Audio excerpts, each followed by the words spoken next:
আব্দুল্লাহ ইবনে ওমর রাদিয়াল্লাহু তাআলা আনহু তিনি সফরে বের হলেন। যাওয়ার পথে একটা পাহাড়ের পাশেই দেখলেন এক রাখাল একটা কিছু ছাগল নিয়ে পালছে, ছাগলের রাখাল। দেখেই তাকে ডাকলেন, ইয়াল গনাম, হে ছাগলের রাখাল, এদিকে আসো, তোমার সাথে একটু কথা বলতে চাই। কি? আমার একটা ছাগল দরকার, কিছু টাকা আমি তোমাকে দিই, একটা ছাগল আমাকে দাও। বলছে পরীক্ষার জন্য বললেন। বলছে এই ছাগলের আমি হলাম রাখাল, ছাগলের যেই মালিক তিনি তো এখানে নাই, কে আপনাকে দিবে? বলছে বোকা, মালিক নেই তো আরো ভালো, তুমি টাকাগুলো নাও আর মালিককে দিয়ে একটা বুঝ দিবে। মালিককে বলবে যে একটা ছাগল বাঘে খেয়ে ফেলেছে, হারিয়ে গিয়েছে, একটা বুঝ দিলেই তো হয়েছে। তখন এই রাখাল বললেন, মাশা আল্লাহ, আপনি আমাকে যে বুদ্ধি দিয়েছেন এই বুদ্ধি আমার কাছেও আছে, আমি আমার ছাগলের মালিককে বুঝ দিতে পারবো, তাকে যেই করে একটা বুঝ দেওয়া সম্ভব হবে। ফাআইনাল্লাহ ফাআইনাল্লাহ ফাআইনাল্লাহ, দুনিয়ার সবাইকে বুঝ দেওয়া যায়, কিন্তু যেই আল্লাহ দেখছেন সেই আল্লাহকে বুঝ দিব কি দিয়ে? আল্লাহু আকবার। আরে বন্ধু, তোমার পরিচয়ের ভিতরে যদি একটা কথা আমরা ঢুকাতে পারতাম, আমরা ব্যর্থ, আমরা তোমাকে এই কথাগুলো বুঝাতে পারি নেই। বললেন ফাইন আল্লাহ, আরে আমার টাকা দিয়ে কি হবে? আমার তো আখেরাত লাগবে, আখেরাত। আমি টাকা নিতে পারবো, কিন্তু আমার আখেরাতে আমি আল্লাহকে কি জবাব দিব? ওমর ইবনে আব্দুল আজিজ রাহিমাহুল্লাহ বসে আছেন, তার একটা ছোট্ট মেয়ে কাঁদতে কাঁদতে ওমর ইবনে আব্দুল আজিজের কাছে আসলেন। মেয়ের কান্না দেখে ওমর ইবনে আব্দুল আজিজ নিজেও কান্না শুরু করেছেন। কিছুক্ষণ পর মেয়েকে ধরে জিজ্ঞেস করলেন, মা কেন কাঁদছো, কি হয়েছে? ওমর ইবনে আব্দুল আজিজ মেয়ের কান্না দেখে বুকে জড়িয়ে ধরে, মা কি লাগবে বলো, কি হয়েছে বলো। বলছি, আনতা আমিরুল মুমিনিন ওয়া আনা ইবনাতু আমিরিল মুমিনিন, আপনি হলেন রাষ্ট্রপ্রধান আর আমি হলাম রাষ্ট্রপ্রধান, প্রেসিডেন্ট, প্রধানমন্ত্রীর মেয়ে। আজ ঈদের দিন, আজ ঈদের দিন, দুনিয়ার সবার গায়ে নতুন নতুন জামা, আর আমরা প্রধানমন্ত্রীর মেয়ে সন্তান, আমাদের গায়ে নতুন জামা নাই, পুরনো কাপড় পরে বের হয়েছি। বাচ্চারা দিকে হাসাহাসি করছি, লজ্জায় আবার চোখের পানি এসেছে। ওমর ইবনে আব্দুল আজিজ বললেন, একটু দাঁড়াও, অপেক্ষা করো, আমি দেখছি। জাহাবা ইলা হারিস বাইতুল মাল, চলে গেলেন বাইতুল মালের ক্যাশিয়ারের কাছে, গিয়ে বললেন, ভাই একটু উপকার আবার করো। কি বলেন আমিরুল মুমিনিন, আপনি যা বলবেন আমি রাজি আছি। বাইতুল মালের ক্যাশিয়ারকে বলছেন, দোস্ত একটু যদি আমার উপকার করো, আমার বাচ্চাদের জন্য নতুন কাপড়ের ব্যবস্থা করতে পারি নেই, আমার একটা মেয়ে কান্না শুরু করেছে। তুমি তো জানো মেয়ের কান্না সহ্য করা যায় না, একজন বাপ 10 জন ছেলের কান্না মেনে নিতে পারে, 10 জন সন্তান আঘাত পেলেও এত কষ্ট পায় না, একটা মেয়ের কান্না তার চেয়ে বেশি আঘাত পায়, ঠিক কিনা? আমিও একটা মেয়ের বাবা, তো বুঝি দুনিয়ার 10টা ছেলের কান্না সহ্য করা যায়, একটা মেয়ের কান্না সহ্য করা যায় না। ওমর ইবনে আব্দুল আজিজ চোখের পানি ছেড়ে বলছে, ভাই আমার মেয়েটা চোখের পানি ছেড়ে দিয়েছে, আজ ঈদের দিন তার জন্য একটা ভালো কাপড়ের ব্যবস্থা করতে পারিনি, যদি তুমি একটু উপকার করো, আগামী 1 মাস আমি প্রেসিডেন্টের দায়িত্ব পালন করব, সেই 1 মাসের অগ্রিম বেতন যদি তুমি আমাকে দিতে, আমি আমার সন্তানদের জন্য একটু ভালো কাপড়ের ব্যবস্থা করতে পারতাম।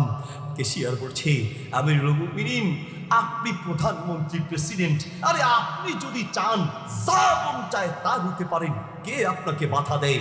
আমিরুল মুমিনিন ওমর ইবনে আব্দুল আজিজ বলছে, তুমি কি পাগল হয়েছ? আমি যা মন চায় তা নিব, আমাকে কি কিয়ামতের মাঠে আল্লাহর সামনে হিসাব দিতে হবে না? আমি কি করে নিতে পারি? ক্যাশিয়ার বলছে, আমিরুল মুমিনিন, আপনি যেমন আল্লাহর সামনে দাঁড়ানোর ভয় আছে, আরে আমিও তো আল্লাহর সামনে দাঁড়াতে হবে, সেই ভয় আমার আছে। আপনি আগামী 1 মাসের অগ্রিম বেতন নিতে চাচ্ছেন, আমিও দিতে রাজি আছি, কিন্তু বিশাল দিন একটা শর্ত আছে, এই শর্ত আপনি পূরণ করলে আমি আপনাকে অগ্রিম 1 মাসের বেতন দিতে রাজি আছি, আর আপনি যদি না পারেন আমাকে মাফ করবেন। ওমর ইবনে আব্দুল আজিজ বলছি, কি শর্ত বলো? শর্ত হলো একটা, আগামী 1 মাসের অগ্রিম বেতন নিতে চান, আগামী 1 মাস যে আপনি জীবিত থাকবেন এটা আমাকে গ্যারান্টি সহ দিতে হবে, যে হ্যাঁ আপনি আগামী 1 মাস জীবিত থাকবেন এবং আগামী 1 মাস দায়িত্ব পালন করতে পারবেন। ওমর ইবনে আব্দুল আজিজ চোখের পানি ছেড়ে দিয়ে বললেন, তুমি আমার চোখ খুলে দিয়েছো। আগামী 1 মাস দূরে থাক, আগামী 1 মিনিট বেঁচে থাকবো সেই গ্যারান্টিও তো আমার নাই। আমি কি করে আগামী 1 মাসের অগ্রিম বেতন নিতে পারি? বাচ্চাদের কাছে গিয়ে বললো, বাবারা আমি চেয়েছি তোমাদের জন্য একটু নতুন কাপড়ের ব্যবস্থা করতে, কিন্তু আমি পারি নেই। আচ্ছা একটা আবদার তোমাদের কাছে করি, আজ এই দুনিয়াতে আমরা যতদিন আছি একটু কষ্ট করে যদি আমরা চলতে পারি, পরকালে সে জান্নাতের মালিক একসাথে মেহমান হতে পারবো। কোনটা চাও? সন্তানরা বলছে, বাবা আপনি টেনশন করবেন না, আরে দুনিয়ার পরে দিন, এই দুনিয়ার থেকে বিদায় হলেই পরে ওই জান্নাতটাই তো আমাদের আসল লক্ষ্য উদ্দেশ্য। আল্লাহু আকবার। সন্তানের মাথায় জান্নাতের আশা ঢুকায়া দেন, এই সন্তান সারা দুনিয়া ছাড়তে রাজি হবে, আপনাকে হারাতে রাজি হবে না, ঠিক কিনা? আপনি তার মাথায় ঢুকিয়ে দিয়েছেন, বাবা যেই কোনো উপায়ে বড় অফিসার হতে হবে, বড় ব্যবসায়ী হতে হবে, টাকা ইনকাম করতে হবে, ওর মাথায় ঢুকিয়ে দিয়েছেন। বাবা রে, আমাদের ফেনী নোয়াখালীর ভাষায় বলে, চিন্তা করো মফিজ কুত্তা কেন জ্বালা খায়? চিন্তা করো অল্প দুঃখে বিড়াল গাছে ওঠে না। কেন ওঠে জানেন? আপনি ছোটবেলা থেকেই এই ছেলেটাকে শুধু এই ছেলেটাকে শুধু আপনি টাকা টাকা টাকা, অর্থ অর্থ অর্থ, দুনিয়া দুনিয়া দুনিয়াটাই শেখালেন। তাকে কয়টা জান্নাতের গল্প শুনিয়েছেন? তাকে কয়বার বলেছেন, বাবা এই দুনিয়া আমাদের আসল জায়গা নয়, এটা আমাদের আসল ঘর নয়, আমাদের আসল ঠিকানা ঘর বাড়ি আল্লাহর ওই জান্নাত। এই দুনিয়া আমরা সাময়িক কয়দিনের জন্য এসেছি, ঠিক কিনা? নবী সাল্লাল্লাহু আলাইহি ওয়াসাল্লাম তিনি শুয়ে আছেন, আব্দুল্লাহ ইবনে মাসউদ রাদিয়াল্লাহু তাআলা আনহু আসলেন, আল্লাহর নবী শোয়া থেকে উঠলেন। উঠার পরে আব্দুল্লাহ ইবনে মাসউদ রাদিয়াল্লাহু তাআলা আনহু পিঠের দিকে তাকায়া দেখলেন যে পিঠে দাগ বসে আছে, পিঠের মধ্যে একটা শক্ত খেজুর পাতার বিছানার দাগ পড়ে আছে। আব্দুল্লাহ ইবনে মাসউদ রাদিয়াল্লাহু তাআলা চোখের পানি ছেড়ে দিলেন। আল্লাহ নবী বলছেন, কেন কাঁদছো? তুমি কাঁদছো কেন সাহাবী? কান্নার কি আছে? বলছে, ইন্নাল কাইসার ওয়াল কিসরা ইয়ানামানি আলা কাযা ওয়া কাযা। ইয়া রাসূলুল্লাহ, রোম পারস্যের বাদশারা কত নরম নরম নামি দামি বিছানায় ঘুমায়, আর আপনি এত কষ্ট করে ঘুমাচ্ছেন। আমাদেরকে বললেও তো আমরা একটু ভালো বিছানার ব্যবস্থা করতে পারি। আল্লাহর নবী বললেন, মালি ওয়ালিদ দুনিয়া।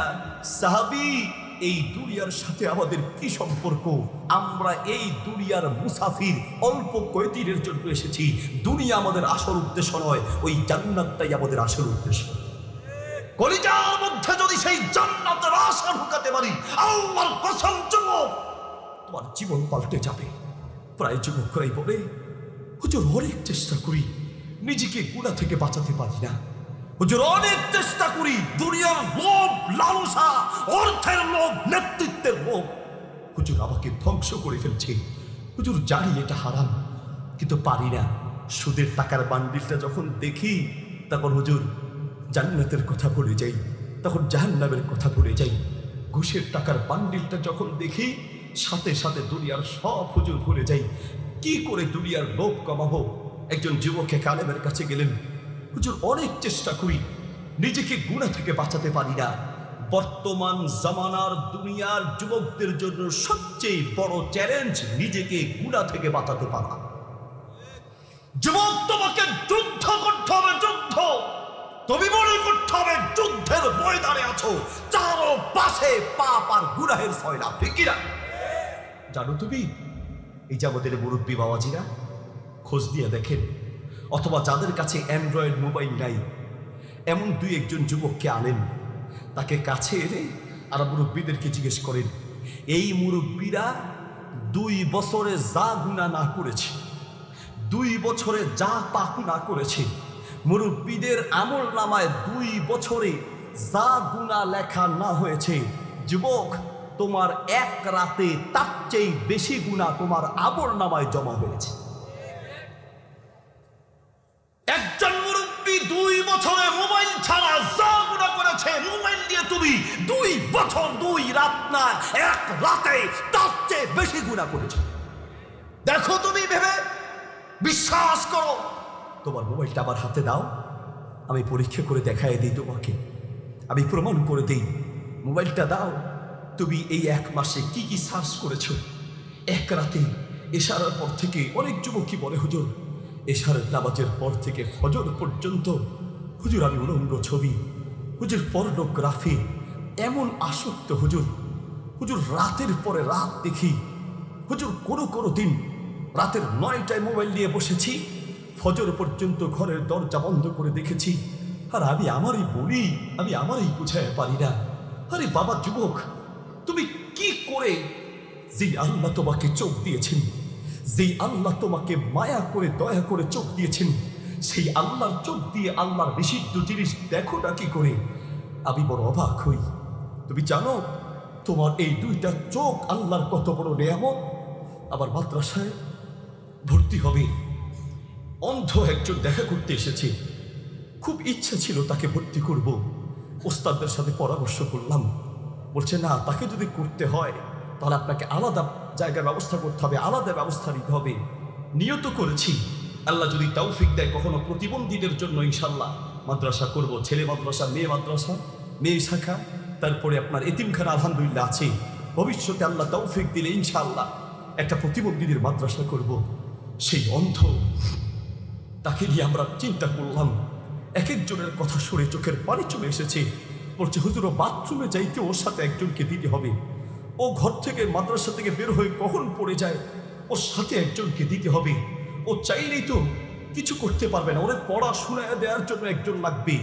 অন্ত হাফেজ শরীফুল ইসলাম একজন ইসলামী সঙ্গীত শিল্পী, আমাদের আলহামদুলিল্লাহ জানুয়ারি 12 তারিখ আমার মাহফিল আছে, শেখ আহমদুল্লাহ হাফিজুল্লাহ সহ অনেক ওলামা একরাম যাবে, সেই শিল্পীকেও রেখেছি। তাকে জিজ্ঞেস করলাম, আপনি পড়ালেখা কি করে করেন, আপনার অনুভূতি কি? বলছে আলহামদুলিল্লাহ হুজুর, আল্লাহ আমার মেধা বাড়িয়ে দিয়েছেন, একবার শুনলে মুখস্থ হয়। আমি তার চোখের দিকে তাকিয়ে বারবার চিন্তা করছি, 2টা চোখ তার নাই, এই 2টি চোখ যে আল্লাহর কত বড় নিয়ামত, এটা তুমি বুঝবা না, এটা আমি বুঝবো না, সেই বুঝবে। যার 2টি চোখ নাই সে বুঝবে। হাজার হাজার কোটি টাকার চেয়ে 2টি চোখের দাম মানুষের জন্য হাজার কোটি টাকার চেয়ে বেশি, ঠিক কিনা? সৌদি আরবের এক অন্ধ হাফেজ, তাকে ডেকে একবার প্রশ্ন করা হয়েছে, বলো তো তুমি, তোমাকে আল্লাহ 2টি চোখ দেয় নেই, কিন্তু না দেখি তুমি আল্লাহর এই পুরো কোরআনটা মুখস্থ করেছো, বলো অল্প সময়ের জন্য আল্লাহ যদি তোমার 2টি চোখ ফিরিয়ে দেয়, তুমি সর্বপ্রথম কোন নিয়ামতটা দেখতে চাইবে? বলছে আমাকে আল্লাহ 2টি চোখ দেয় নেই, এই 2টি চোখ যে কত বড় নিয়ামত। কোনো অন্ধকে যদি বলেন তোমাকে কয়েক কোটি টাকা দেয়া হবে, আর তার বিনিময়ে আরেক দিকে তোমাকে 2টি চোখের দৃষ্টি ফিরিয়ে দেওয়া হবে, টাকা চাও না চোখটা চাও? অন্ধ বলবে, আরে আমার টাকা দিয়ে কি হবে, আমি, আমার চোখ নাই, আমার মায়ের চেহারাটা দেখার মতো তৌফিক আমার নাই, আমার বাবার চেহারাটা দেখার মতো তৌফিক নেই, কলিজার টুকরা বিবি আর সন্তানকে দেখার মতো তৌফিক নেই। দোস্ত, ও বন্ধু, তোমাকে বলছি, কলিজা দিয়ে বলছি, বিশ্বাস করো, যদি পারতাম তোমাকে কাছে রেখে বুকে জড়িয়ে ধরে কথাগুলো বলতাম, তোমাকে যে 2টি চোখ আল্লাহ দিয়েছেন, এই 2টি চোখ যে কত বড় নিয়ামত। অন্ধ হাফেজ বলছে আল্লাহ আমাকে 2টি চোখ দেয় নেই, কিন্তু আলহামদুলিল্লাহ আল্লাহ আমাকে কোরআন মুখস্থ করার তৌফিক দিয়েছেন। আমি যদি অল্প সময়ের জন্য চোখের দৃষ্টি ফিরে পাই, সর্বপ্রথম যেই কোরআনটা না দেখে মুখস্থ করেছি, ওই কোরআনের আয়াতের অক্ষর আর শব্দগুলোর দিকে তাকাবো, সেই অক্ষরগুলো দেখতে যে কত সুন্দর, আগে আল্লাহর কোরআনের আয়াত আর শব্দের দিকে তাকাবো। আরে তোমার মতো চোখ হওয়ার জন্য আফসোস লাগে, দুঃখ লাগে, তোমার মতো নাফরমান আর কে হতে পারে? বলো তুমি। আমি যদি তোমাকে প্রশ্ন করি, আজকে এই 1 মাসে কয়বার হোয়াটসঅ্যাপ দেখেছো? তুমি বলবা হুজুর আজকে কয়েকশো বার দেখেছি। আমি যদি তোমাকে বলি আজকে ইমো কয়বার দেখেছো? বলবা হুজুর অন্তত কয়েক ডজন বার দেখেছি। আমি যদি প্রশ্ন করি ফেসবুক কয়বার দেখেছো? তুমি বলবা হুজুর কতবার যে দেখেছি তার কোনো হিসাব নেই। যদি প্রশ্ন করি ইউটিউব কতবার দেখেছো? বলবা হুজুর কয়েকশো বার তো হবে। তুমি দৈনিক কয়েকশো বার হোয়াটসঅ্যাপ দেখো, তুমি দৈনিক কয়েকবার ইউটিউব দেখো, তুমি দৈনিক কয়েকবার ইমো দেখো, কয়েকশোবার ফেসবুক দেখো। যেই আল্লাহ তোমাকে চোখ দিয়েছেন, সেই আল্লাহর দেয়া চোখ দিয়ে দৈনিক একবার কোরআন দেখার মতো সুযোগ তোমার হয় না। যেই আল্লাহ তোমাকে চোখ দিয়েছেন, সেই আল্লাহর দেয়া চোখ দিয়ে এই এক সপ্তাহে একবারও কোরআন দেখার সুযোগ তোমার হয় নাই। যেই আল্লাহ তোমাকে চোখ দিয়েছেন, সেই আল্লাহর দেয়া চোখ দিয়ে কারো কারো পুরো বছরে একবারও দেখতে পারো নাই, কেউ কেউ তো সারা জীবনে একবারও দেখতে পারো নাই। আল্লাহ বলেন, ইন্নাল ইনসানা লিরাব্বিহি লাকানুদ, মানুষের যে নাফরমান কোনো জাতি আসমানের নিচে জমিনের উপরে থাকতে পারে না। আরে তোমাকে আমি ওয়াজ করে কি বুঝাবো বলো তুমি? আমি কেন তোমাকে বুঝাতে হবে? কেন আলেম তোমাকে বুঝাতে হবে? তোমাকে তো আল্লাহ বুঝার মতো তৌফিক দিয়েছে। তোমাকে তো আল্লাহ এমন তৌফিক দিয়েছে, তুমি তো দুনিয়ার সব বুঝো। তুমি এটা বুঝো না যে আল্লাহ আমাকে চোখ দিয়েছেন? কেন দিয়েছেন? শোনো বন্ধু, তুমি যে আল্লাহর চোখ দিয়ে আল্লাহর নিষিদ্ধ জিনিস দেখছো, আল্লাহ তাল্লাহ বিল্লাহ আল্লাহর কসম করে বলছি, আমি আয়াত পড়ব, অনুবাদ করব। এদিকে আমি শুধু আয়াতগুলো বলে অনুবাদ করছি, ভুল হলে আলেমরা বলবেন। তোমার যেই আল্লাহ তোমাকে দয়া করে চোখ দিয়েছেন বন্ধু, এই চোখ তোমার থাকবে না। এদিকে কথা তো আমি বলি নেই, তোমার রব তোমাকে বলেছে। কথা আমি বলি নেই, তোমার মালিক তোমার আল্লাহ তোমাকে বলেছে। বাড়িতে গিয়ে আয়াতের তাফসীরগুলো দেখবে। আমি বেশি সময় নিয়ে কথা বলবো না। সূরা তাহা আয়াত নম্বর 124, 25, 26, 27 নম্বর আয়াত আল্লাহ বলেন, ওয়ামান আ'রাজা আন যিকরি ফাইন্না লাহু মাঈশাতান দানকা। বান্দা, আমি আল্লাহ তোমাকে চোখ দিয়েছি, আর সেই চোখ দিয়ে পড়ার জন্য কোরআন দিয়েছি। আবার এই কোরআন থেকে মুখ ফিরিয়ে নিয়েছো, দুনিয়ার সব শিখেছ, অঙ্ক, ইংরেজি, বাংলা, ভূগোল, ইতিহাস, খেলা সব দেখেছ, আবার কোরআনটা দেখার সুযোগ আর সময় তোমার হয় নাই। আমি কি করব দুনিয়ায় জানো? ফাইন্না লাহু মাঈশাতান দানকা, তোমার জীবনটাকে অশান্তিময় করে দিব, তোমার জীবনটাকে সংকীর্ণ করে দিব, তোমার জীবনটাকে আমি দুঃখময় করে দিব, তোমার এই দুনিয়ার জীবনটাকে আমি গজবে ভরে দিব। কিনা বলো তুমি? কোথায় তোমার শান্তি আছে? শান্তি পেয়েছো? পাও নাই। মেয়ে তো একটার পর একটার সাথে রিলেশন করছো। তুমি যে কত মেয়ের সাথে তোমার রিলেশন তুমি নিজেও হিসাব করে বলতে পারবা না। হোয়াটসঅ্যাপে তোমার আছে, ইমোতে আছে, মেসেঞ্জারে আছে। জানি তো বন্ধু, যৌবন আসার পর থেকে এই পর্যন্ত কত মেয়ের জীবন তুমি নষ্ট করেছো। শান্তি কি পেয়েছো? না, অশান্তি আরো বেড়েছে, অশান্তি আরো বেড়েছে, অশান্তি আরো বেড়েছে। বলো তুমি কত খেলা দেখেছো, শান্তি কি হয়েছে? তোমার পেট কি ভরছে?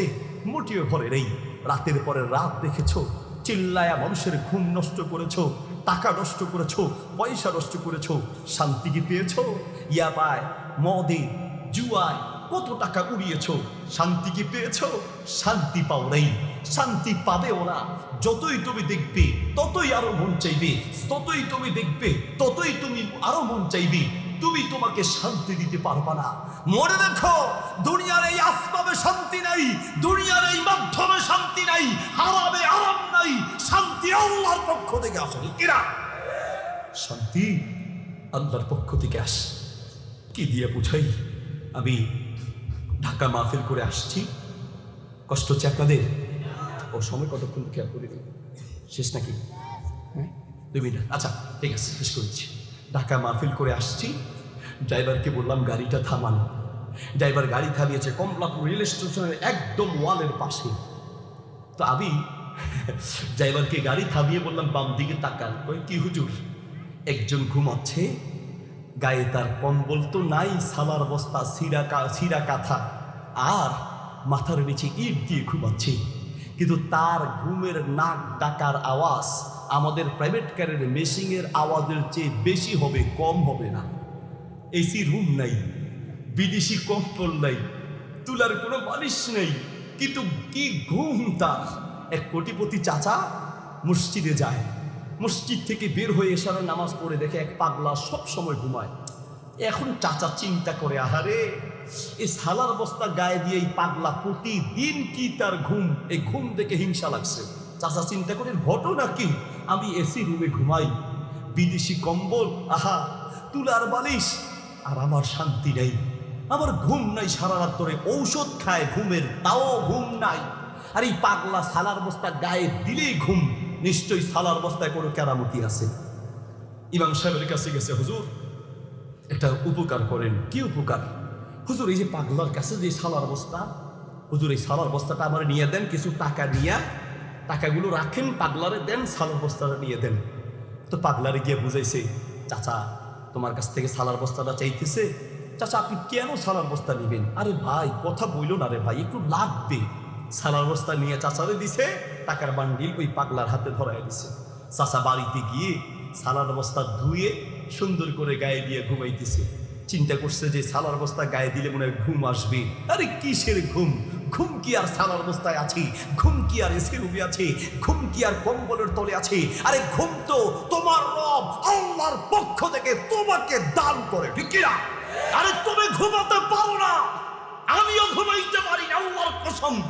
ও জাআলনা নাওমাকুম সুবাতা, আল্লাহ বলে বান্দা তুমি ঘুমাও না, তোমাকে কে ঘুম বানায়? কথা বলেন কে কে? পৃথিবীর বহু মানুষ ঘুমাতে যায়, রাতের পরে রাত চলে যায়, টেনশনে তার ঘুম আসে না, ঠিক কিনা? মাথা ব্যথা, বুকে ব্যথা, কত সমস্যায় ঘুম নাই। নিয়ে গেছে সালার বস্তা, না সালার বস্তায় কোনো কাম হয় নাই। আর ওইদিকে পাগলা রাতের 2টা-3টায় উঠে ইমাম সাহেবের রুমের দরজায় গিয়ে থাম থাম করে, হুজুর উঠেন, আমার ঘুম নাই। আর আপনি ঘুমাইবেন এত সোজা? কি হয়েছে?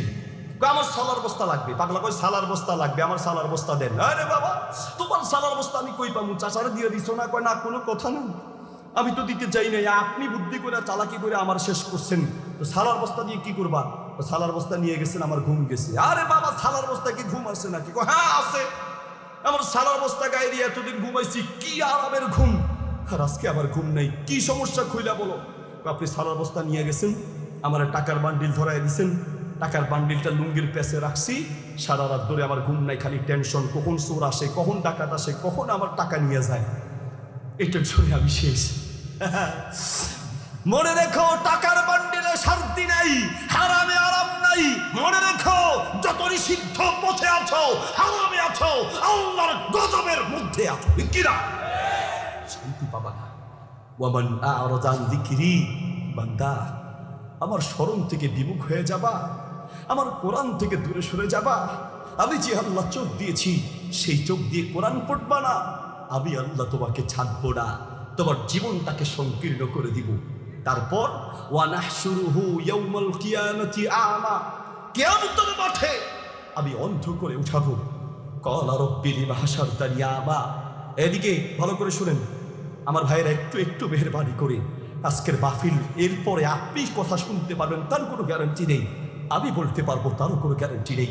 অনুরোধ করে বলি ভাই, জীবনের প্রত্যেকটা দিনকে জীবনের শেষ দিন মনে করবেন, প্রত্যেকটা রাতকে জীবনের শেষ রাত মনে করবেন, প্রত্যেক ওয়াক্তের নামাজকে জীবনের শেষ ওয়াক্ত মনে করবেন। ইনশাআল্লাহ আপনার জীবনটা চেঞ্জ হয়ে যাবে। ওয়া নাহশুরুহু ইয়াউমাল কিয়ামাতি আ'মা, আমি কিয়ামতের মাঠে তোমাকে অন্ধ করে উঠাবো। আমা, অন্ধ করি। ক্বালা রাব্বি লিমা হাশারতানি আ'মা, ক্বালা, সে বলবে রব্বি, হে আমার রব, লিমা হাশারতানি আ'মা, কেন তুমি আমাকে অন্ধ করে উঠালে? ওয়াকাদ কুনতু বাসীরা, আমি তো দেখতাম, আমি তো 2023 সালের বিশ্বকাপ খেলা প্রতি রাতে দেখেছি, আমি তো ব্রাজিল আর আর্জেন্টিনার খেলা একদম ক্লিয়ার দেখেছি। ছোট মোবাইলে রব, ছোট মোবাইলে আমার মনের আশা পূরণ হয় না, এই জন্য বড় প্রজেক্টর লাগিয়ে দিয়েছি। মোবাইল দিয়ে আমার শান্তি আসে না, টিভি দিয়েও আসে না, আরো বড় ব্যবস্থা করে দেখেছি, বিশাল প্রজেক্টর লাগাইয়া দিয়েছি। দেখেছি তো রব, ওয়াকাদ কুনতু বাসীরা, আরে আমার তো চোখ ছিল, আমি দেখতাম।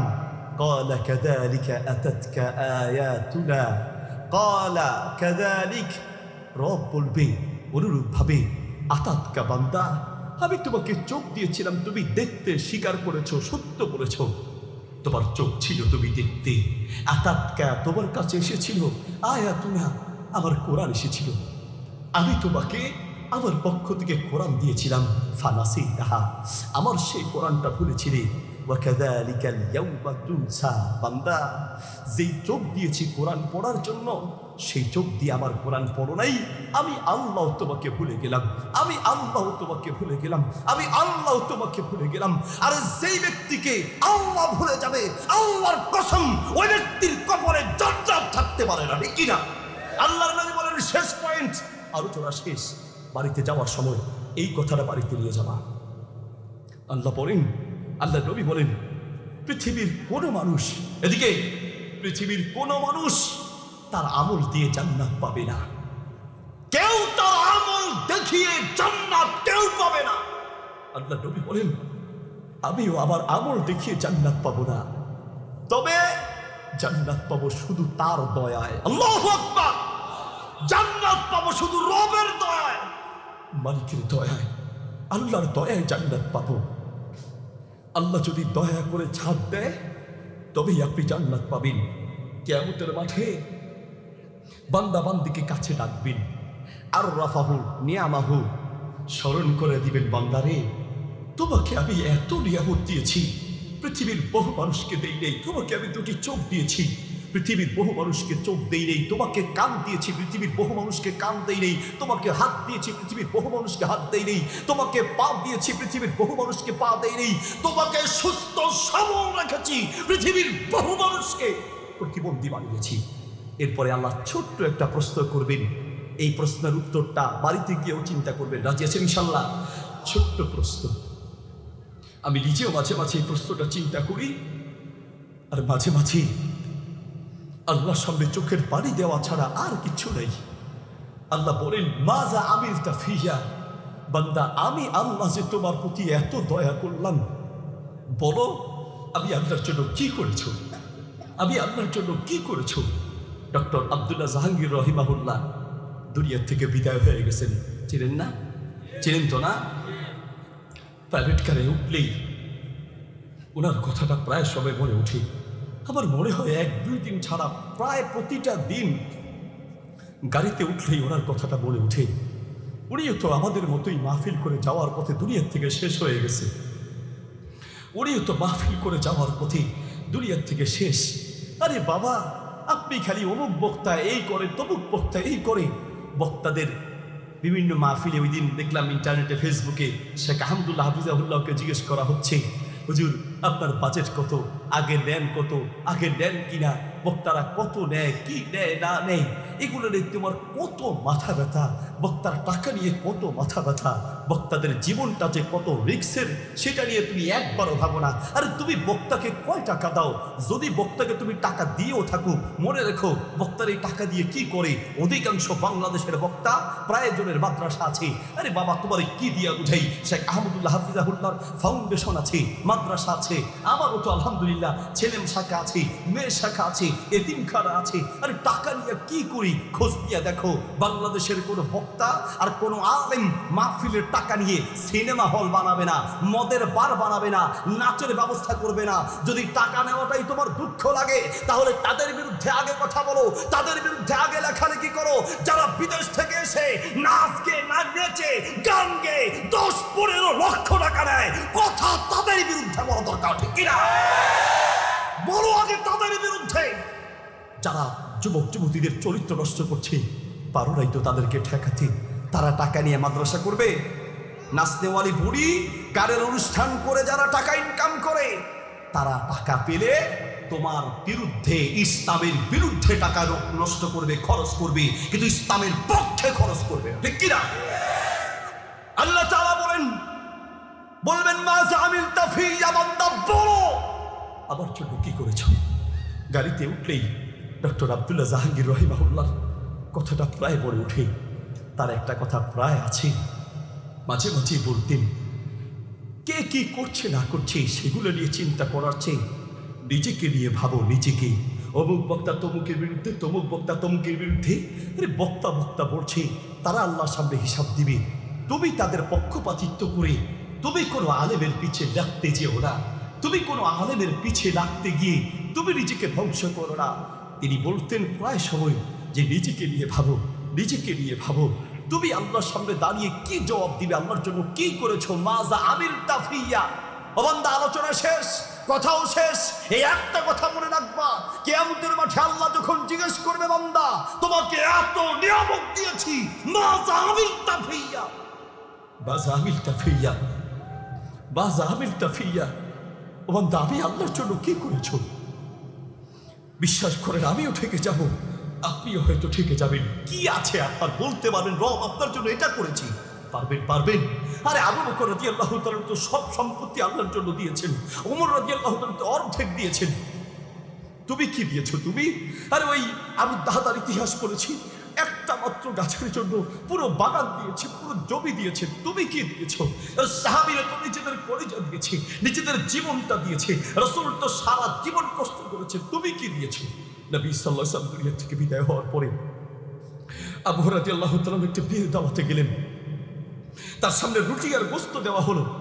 সে রুটি আর গোশতের দিকে তাকিয়ে চোখের পানি ছেড়ে দিলেন। আবু হুরায়রা বললেন, আমি রুটি আর গোশত আমার পেটে ঢুকাতে পারি না। কেন, কি হয়েছে? আবু হুরায়রা বলছেন, এই রুটি আর গোশত আমার পেটে আমি কি করে ঢুকাই?